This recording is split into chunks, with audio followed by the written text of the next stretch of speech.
আমার কাছে মনে হয় হাজার হাজার কোটি টাকা পাচার থেকে মেধা পাচার আরো বেশি ভয়ঙ্কর।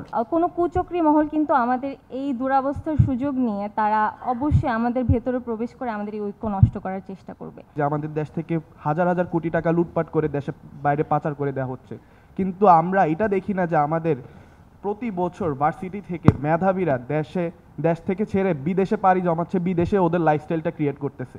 আমার কাছে মনে হয় হাজার হাজার কোটি টাকা পাচার থেকে মেধা পাচার আরো বেশি ভয়ঙ্কর।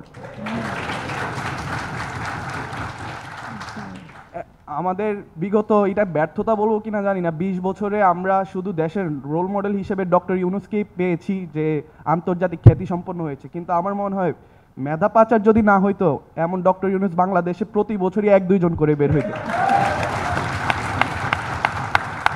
তো আমি প্রধান উপদেষ্টা এবং উপদেষ্টা মণ্ডলী এবং যারা পলিসি মেকার আছে তাদের কাছে আমি আবেদন জানাবো যে আমাদের গ্র্যাজুয়েশন কমপ্লিট করার পর যারা বিদেশে পোস্ট গ্র্যাজুয়েশন এবং পিএইচডি করতে যায় তারা যাতে দেশে ফিরে আসে, এবং এই কারণে হচ্ছে আমাদের বুয়েট সহ ঢাকা ভার্সিটি সহ আমাদের ভার্সিটিগুলির র্যাঙ্কিং ওয়ার্ল্ড ওয়াইড বাড়ছে না। এটার একটা বিগ পার্সেন্টেজ হচ্ছে আমরা আমাদের পোস্ট গ্র্যাজুয়েটেড স্টুডেন্টদেরকে দেশে ফিরাইতে পারছি কিনা। আমি প্রধান উপদেষ্টার কাছে একটু এটা আমাদের স্টুডেন্ট কমিউনিটি থেকে আকুল আবেদন, যারা পোস্ট গ্র্যাজুয়েশন এবং পিএইচডি করে ফেলতেছে তাদেরকে যাতে দেশে এনে দেশের পলিসি মেকিং এবং দেশের কাজে তাদের মেধার যাতে মূল্যায়ন হয়, এই দাবিটা আমরা স্টুডেন্ট কমিউনিটি থেকে আপনাদের কাছে দিতে চাই।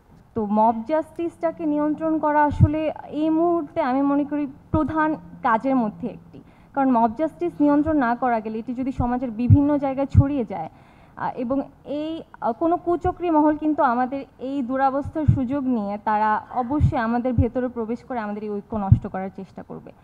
তাই আমার আসলে উপদেষ্টাদের প্রতি অনুরোধ, আপনারা এই বিষয়টি খুব সজাগ দৃষ্টিতে খেয়াল করে এটার বিষয়ে ব্যবস্থা নেবেন।